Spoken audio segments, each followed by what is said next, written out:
My name's Greg Knapp, KCMO Morning Show, 576-7710 gets you on board the program. We got the primaries coming up August 7th in Kansas and Missouri. And on the Missouri side, we've got Mike Carter as one of the Republicans running in the primary to be lieutenant governor. And he's joining us now on the... Mike, how are you this morning? It's well. How about you? Doing great. And from what I understand right now, let's see, you are corporate counsel for a major corporation in Missouri, senior lecturer for the University of Missouri, real estate attorney, director of the St. Louis Board of Realtors, former judge, worked for the United States Senate and Missouri's Attorney General and the Missouri Western District Court of Appeals. So you got a lot on your resume there. Yeah, all pretty interesting backdrop, a little bit of exposure to, a myriad of things, really. Yeah, and I appreciate that. And you also noted that you voted for Ross Perot in 92 and 96 and Ron Paul in 08 and 2012 in the primaries, and that you are somebody who really supports a lot of what Ron Paul's for, including smaller government, abolishment of irresponsible spending, and a ban on unnecessary government intrusion into our lives. So let's start with those. Let's have an example of each one. Let's start with smaller government. What would you do as lieutenant governor to make Missouri's government smaller?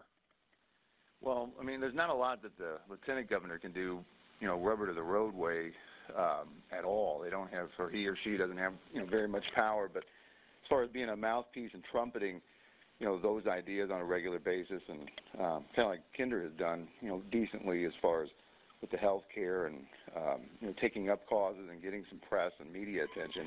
That's about as much as could be expected, I think. And at any turn where I could draw attention to the fact that we need to be concerned about that, I would, do what I could. Yeah, and, that's an interesting point when you say there's only so much power the lieutenant governor has. Kind of outline that for people. What is the power that you have? Really nothing. If there's a tie in the Senate, the lieutenant governor can come in and vote whichever way and break that tie. Can hold the gavel pretty much during the deliberations of the Senate, control potentially points of order. There's a Rule 10 that does prohibit some of that if the pro tem comes in and says that he or she wants to circumvent the lieutenant governor during that. But a couple of lawsuits have said that for the most part, the lieutenant governor is the president of the Senate, has certain enumerated powers, but can be circumvented by Senate rule to some extent. There's a couple boards and commissions that the lieutenant governor sits on, but really no power within those commissions either. There's a chair of some of them on a rotating basis and can direct some of the conversation, but ultimately no executive privilege or order to be given by the lieutenant governor on those commissions. It sounds like you don't think the lieutenant governor really can do that much, so my next question would be then why are you running for it? I've always thought it's just a unique office that you can, like I said, gain some media attention and get some positions out there that you're really passionate about. I'd like to ban red light cameras in the state of Missouri, and I think if he had a focused cause like Kinder has with his health care, I don't know that he's actually going to have any force and effect or impact on the situation, but he has drawn a lot of attention to it. I think that's decent, and I could do the same thing with red light cameras or other governmental intrusions like you touched on earlier.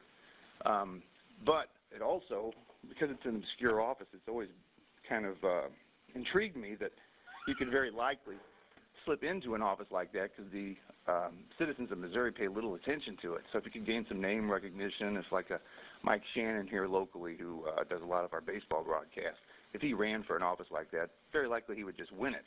It's unfortunate, I think, in some ways that Kinder remained in office because it makes it a little more difficult to take the position on because he does have a lot of name recognition. Yeah, I understand that. Okay, let's get to the red light cameras because that's something near and dear to my heart. I've talked about many times, and I'm on your side that I don't think that they should be here. But let me throw out the other side of the argument. And today in our news, we're saying, the latest study shows that these Kansas City red light cameras are reducing accidents. So why would you want to get rid of something that's reducing accidents, Mike? It just depends on which study you see. If you do an internet search real quickly, you'll see some that show there's a massive increase in rear-end collisions based on people's sensitivity to getting a ticket.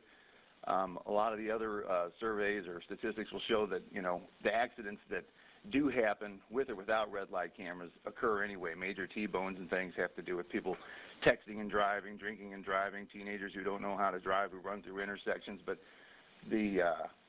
usually any type of decrease in accidents that follow red light camera put in there is kind of a pick and choose of what kind of statistics you want to compile, and just a simple search will show you that that's accurate.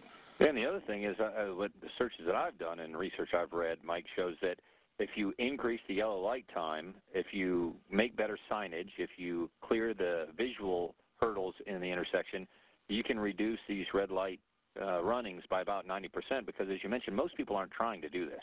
Most people, it's a mistake, or they can't see it, or whatnot. It's not that they're thinking, oh, let me run this red light. And once again, you can't even face your accuser because it's a camera, and quite often you don't even know who really was driving the car.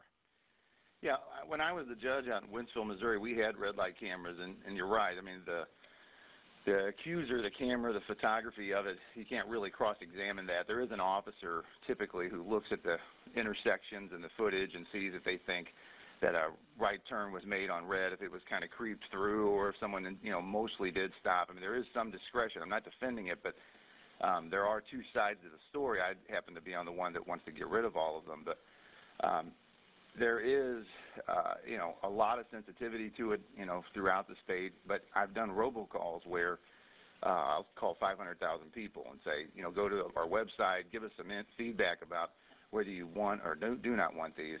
And it is about 50-50. I mean, it's kind of discouraging in a way, because I would think if the more that people knew about it, because it's gotten such, coverage the past 5 years, that it would become, more and more kind of disdain. But it does cut, nearly down the middle. A lot of people say, you're not doing anything wrong. Why do you care? And then the other side is, well, I just don't want a big eye in the sky watching me, or I don't like indirect taxation by running a red light camera. I get a ticket in the mail I didn't even know about. And the worst thing that I've come across is in the courtroom time and time again is Greg Knapp comes in and says, look, I'm not a girl. The person in the picture obviously is. And the prosecutor says, well, if you'll just sign over your daughter's name and birth date here, we'll let you go and call her in next week. And people just really aren't excited about doing that. Yeah, I can understand. Mike Carter wants to be Lieutenant Governor of Missouri, running in the primary here on the KCMO Morning Show. We talk about eye in the sky. The EPA has admitted that they're doing manned flights over farms in Missouri to look for violations and then come down and crack down on the farmer. That seems like an unreasonable search and seizure, instead of having a warrant first to be able to do that. Where do you stand on that, and what do you think Missouri should do about it? As you know, mentioned Ron Paul earlier, I'm very sensitive to it.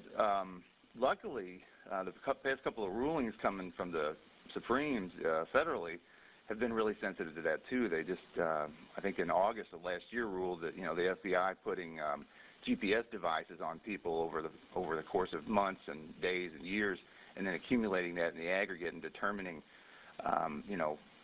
problems with them criminally is unconstitutional in the search and seizure. And you can see that is probably less intrusive in some ways than flying over your land and seeing exactly what you're doing. There's a lot of law out there about what can be seen, from a helicopter or from the curtilage of your property. And I imagine that in some ways, even though I'm sensitive to it, the law falls kind of on the wrong side at the minute. But because the Supremes, or the United States Supreme Court, has been ruling the way they have, being very sensitive to the Fourth Amendment lately, it might be something that could be corrected, because we really don't want it happening here. Gotcha. Mike, last thing, we got to run, but you mentioned abolishment of irresponsible spending.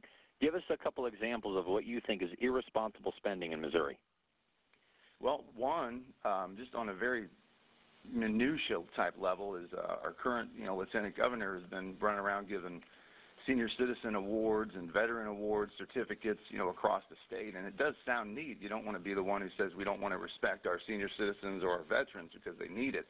But it takes gas and staff and printing and ink, to hand those out in a time where, we're not in a robust economy. We're not as bad as Illinois and California, but we don't have to make it worse. And I've always contended that there's plenty of money to go around. We don't even really have to talk about increasing spending or increasing taxes or anything to try to adjust for revenue shortfalls. There's just a lot of waste that goes on, and anybody, like I hear Bruner talk about quite often, who's been in a business and has to make a payroll and, knows sometimes you have to buy different types of paper because they're on sale and that kind of thing.